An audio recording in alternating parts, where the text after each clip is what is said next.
From the CISO Series, it's cybersecurity headlines.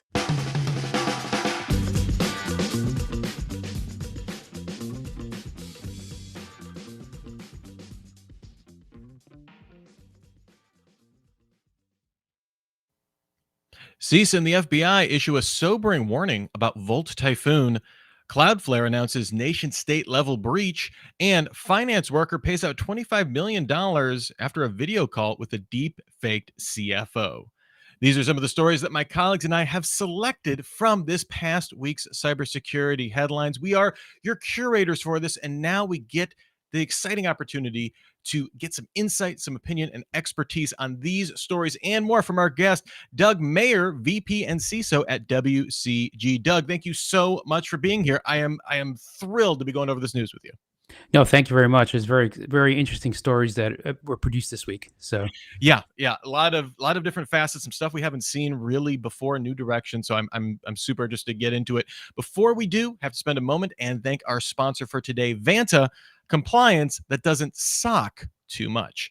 Remember, you can join us on YouTube live. To do so, go to CISOseries.com, hit the events, drop them. We've got all sorts of events. We've got Super Cyber Fridays, and we've got the Week in Review. We've got live recordings. You should check it out in general, but that's where you can find our Week in Review show, and just click on the Cybersecurity Headlines Week in Review image to join us.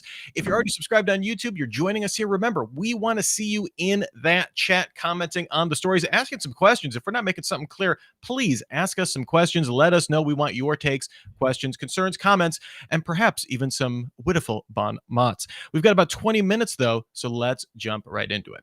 First up here, CISA and the FBI issue a sobering warning about Volt Typhoon.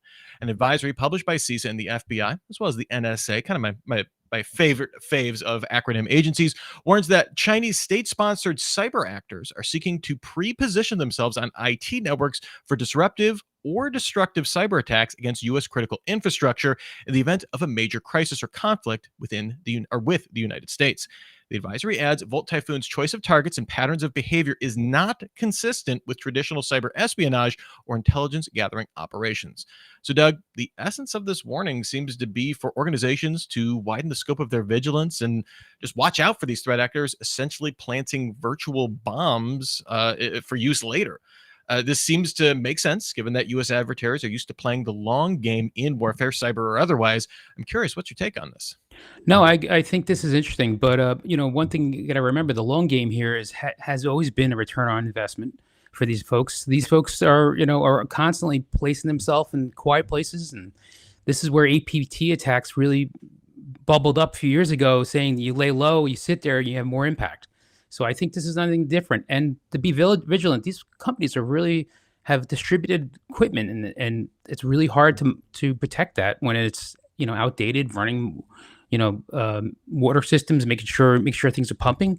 So it's a very hard place to protect it. And if they lay low and they take control, it's very hard to detect it. So yeah, and it kind of really emphasizes this increased focus. I mean, this has always been a priority, obviously, but the idea of resilience versus, prevention or anything like that, and really being able to, have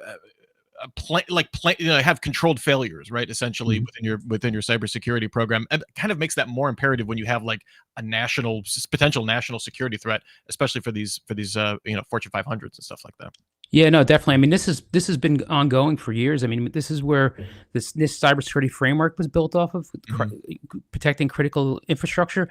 This is where we learned from 9/11. This is where we learned from the national grid going down several years ago.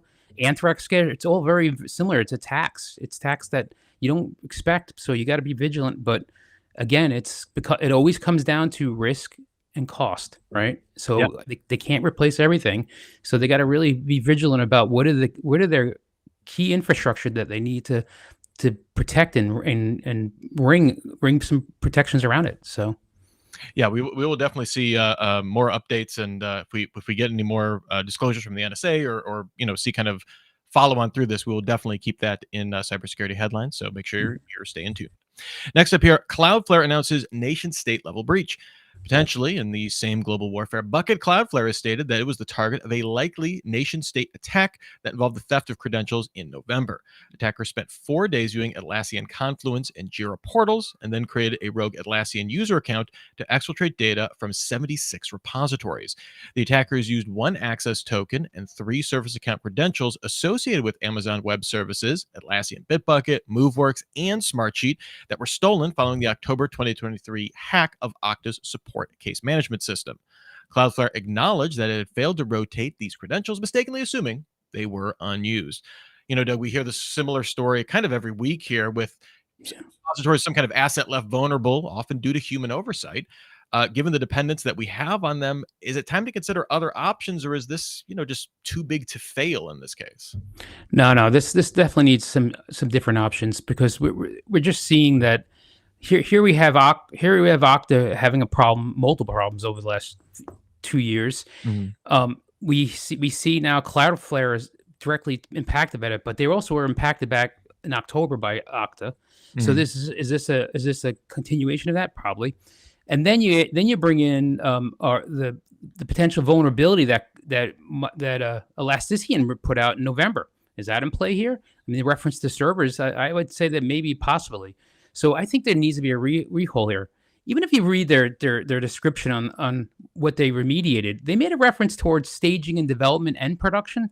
It makes you think that maybe the human error happened not in the production side, obviously, but they got to be vigilant to make sure that they're protecting everything consistently. It's not anymore the crown jewels, right? You have to have best practices. You have to have resilience, and you have to reduce the attack surface consistently, and while letting development teams and teams like that, create.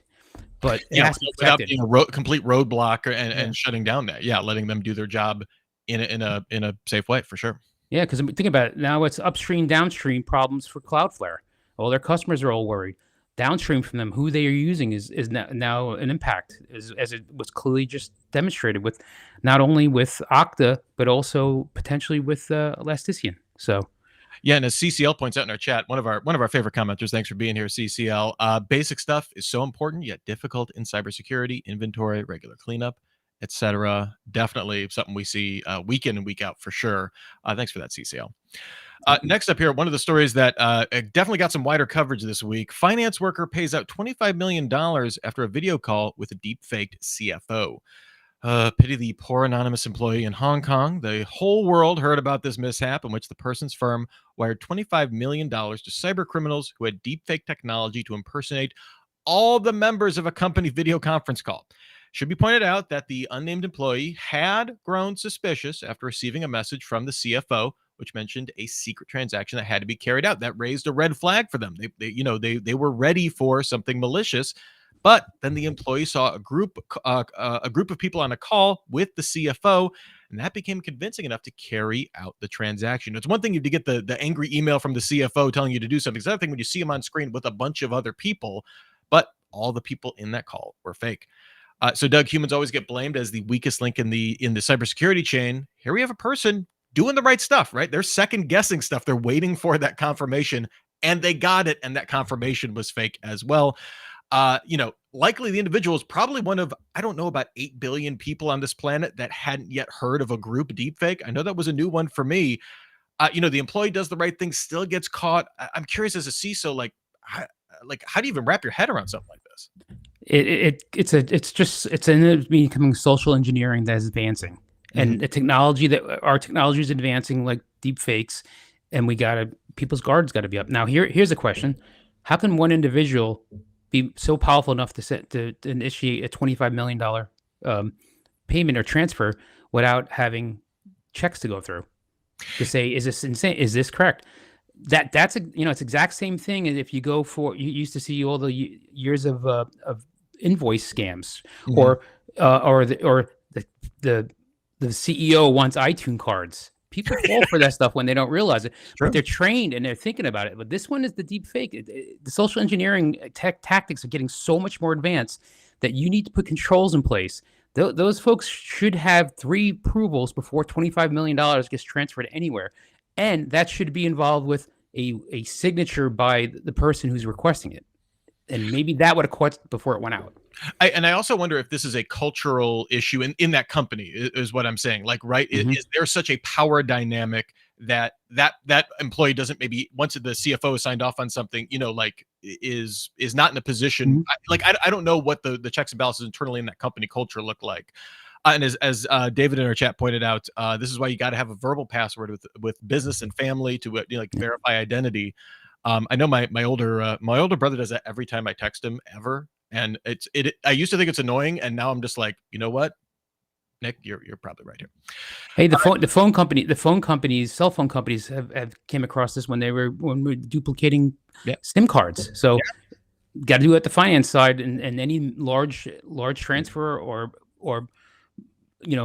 payment needs to have something like that. Multi-factor. Exactly. Well, with all this, deepfakes, neural networks, large language models, it becomes incumbent, our next story here, for AI then to join the C-suite. Enter the Chief AI Officer, or CIO for short. That's how I'm pronouncing it. The New York Times reported that some organizations, including, very prominent ones like the Mayo Clinic, have already established this position. CEO Richard Gray said, "We're really trying to foster some of these data and AI capabilities throughout every department, every division, every work group." President Biden has also signed an executive order mandating federal agencies, including the Department of Defense, Education, and Homeland Security, also known as some of the biggies, to appoint a chief AI officer. So, Doug, I'm curious, with all this conversation we just had, what are your thoughts about the CIO position here? Is it a vital new component for business leadership, or just another cook in the kitchen? I think it's viable because AI is growing very quickly, and every business is saying if you don't get into AI, you're being left behind.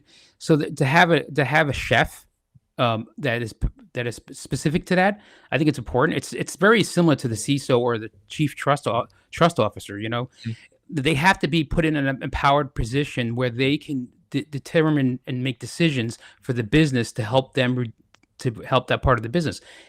AI is exactly the same. Now, the only question I have is that where is the position is going to be the challenging position, because you really, why you create these things is so that this way you don't have a CIO and CTO only being the ones who make the decisions on this, and you share that responsibility, that you focus more energy and budget towards that topic.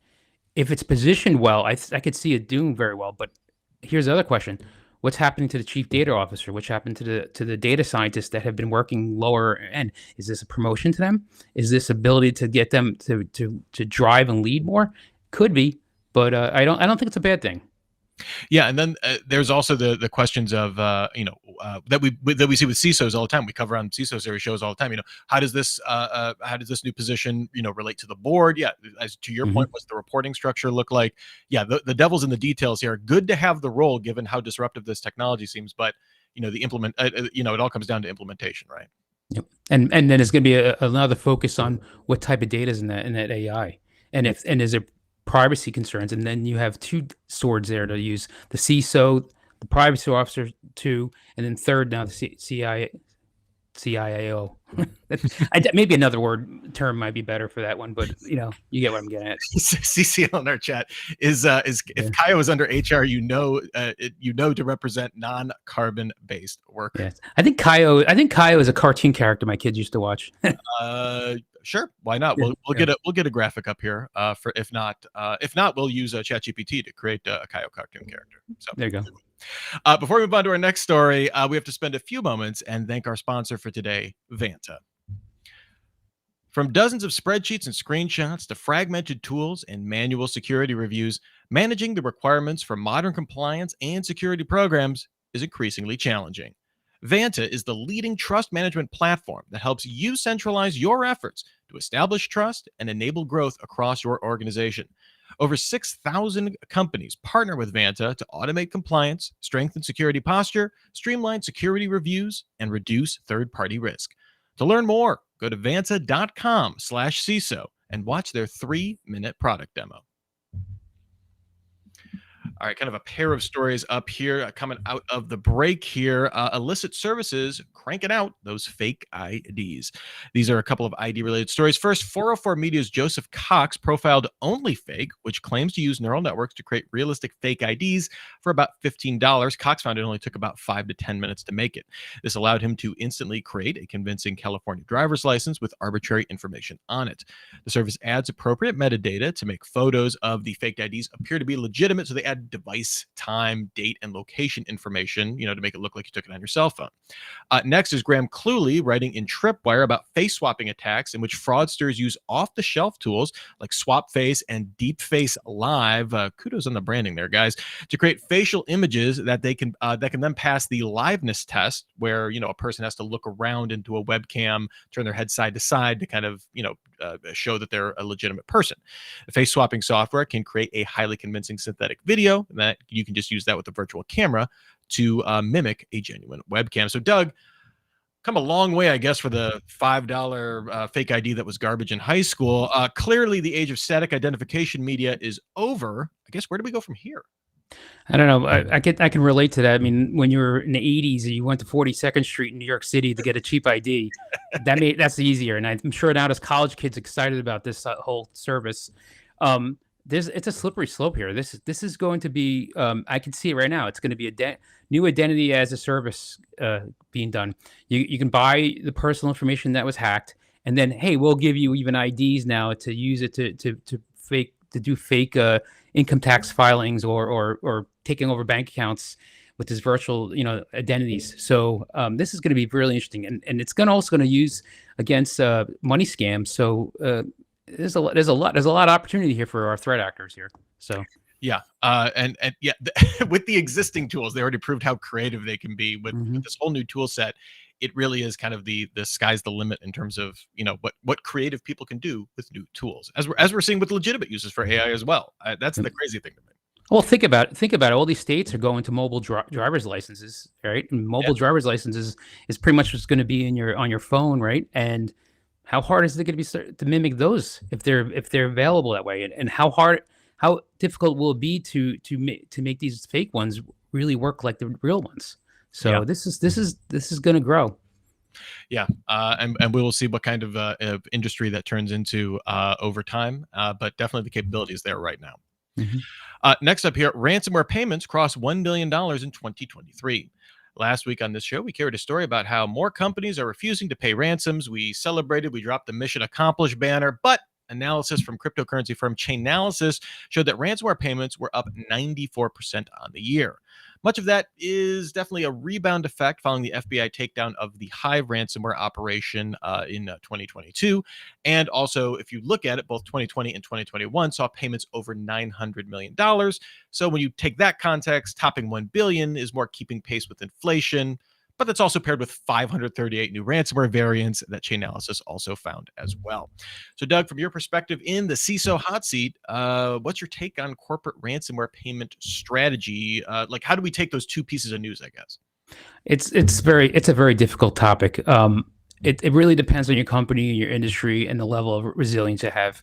If you have resilience in place and you're able to be confidently to say, I don't have to pay, but I'm going to acknowledge, but not pay, and maybe get negotiating consulting going to make sure that they don't 1-2 punch us. That's critical. I can't. This article was really impactful. The fact that they're talking about ransomware as a service and how dynamic it's becoming, like that. These attackers can come after you not only once but twice using a different ransom as a service.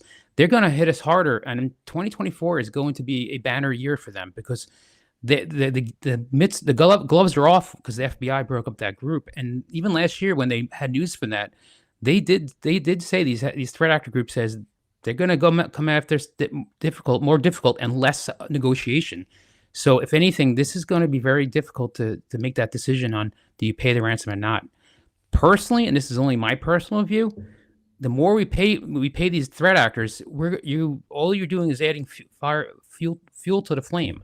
So I personally think it's a slippery slope, and I would hope people would think twice and continue to test their environments to make sure that they got that resilience so they can say not really. Thanks. So. Yeah. Well, and I said this on cybersecurity headlines when we had this story, but this report has a ton of great stuff, so we'll have the link to it in the show notes. But a lot of great findings on there outside of that top line figure. So make sure you are up to date on that for sure. Good work, Chainalysis.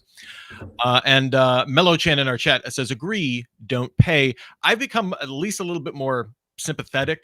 I still agree with don't pay. I personally I've seen that this is not just black and white, but yes.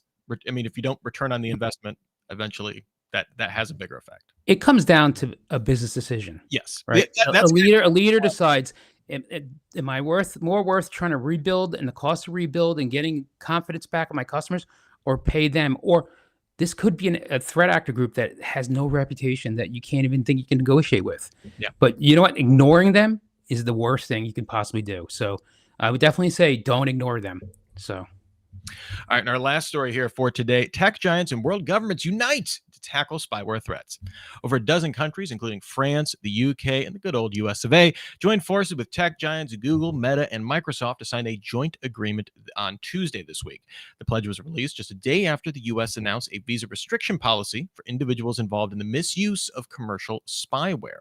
The initiative advocates for international guidelines to control the unrestrained proliferation of cyber intrusive tools, such as the NSO Group's Pegasus spyware, kind of the poster child for this kind of software. A follow-up meeting is planned for next year. So, Doug, there's nothing like having a meeting to plan the next meeting. It's a curb bit here at this point. Are these multi-country, multi-mega company agreements to agree actually worth anything in your opinion? Do they help or hinder efforts as a CISO for an actual commercial organization? I'm curious. What's your thought? I mean, I think it's worth it over time, obviously. And I think meetings after meetings after meetings is our normal culture here in any corporation. So you can understand it. Anytime that there's multi-joint country in engagement and with tech, there's always an outcome that can help organizations in some industries.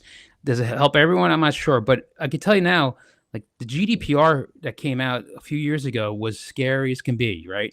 But however, that effort at the EU is now driven other countries to really start thinking about it and helping the personal information protection across the world, right?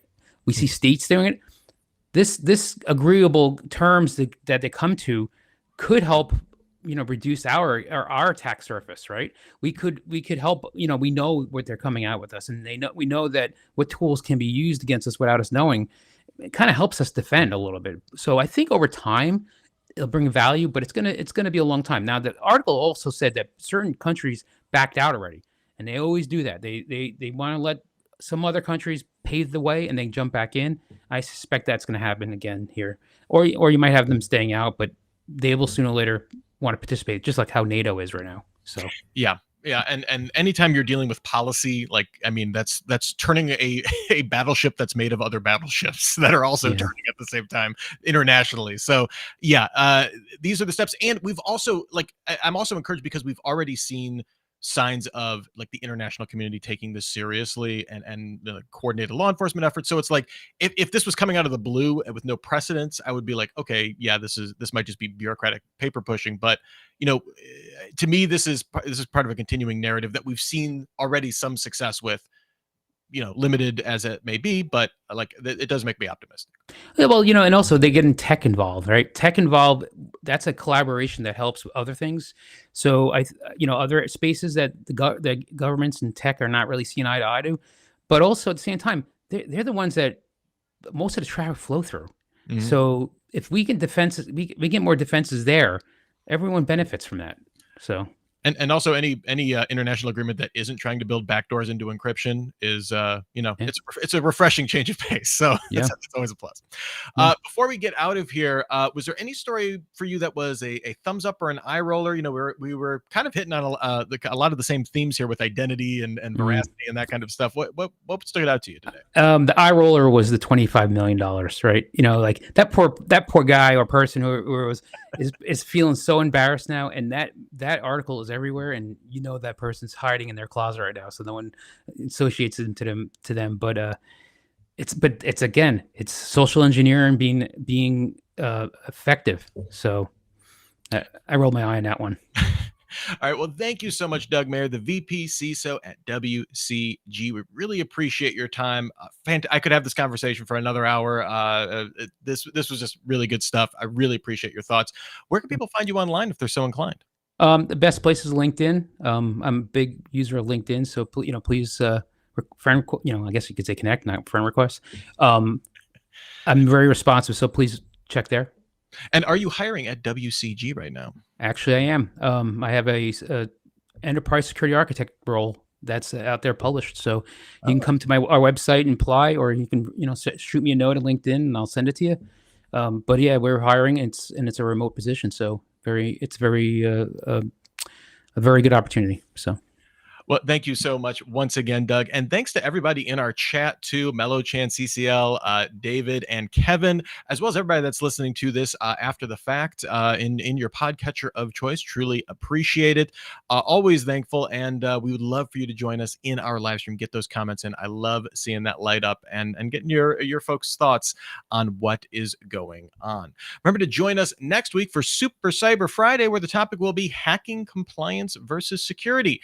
An hour of critical thinking about why checking the box is good. And of course, there'll be another week in review show on Friday as well. Remember, you can get your daily news fix through cybersecurity headlines every single day. Give us about 6 minutes. We will get you all caught up. You will be in the know and good to go. Until the next time we meet, I'm Rich Stroffolino, reminding you to have a super sparkly day. Cybersecurity headlines are available every weekday. Head to CISOSeries.com for the full stories behind the headlines.